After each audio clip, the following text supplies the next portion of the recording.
വിമ്മി നിന്നു.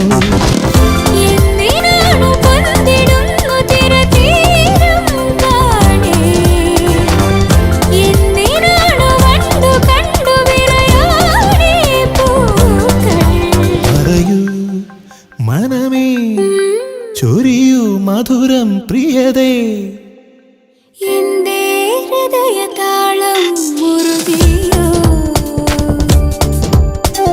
എന്റെ കണ്ണിലിളമീൻ തുള്ളിയോ.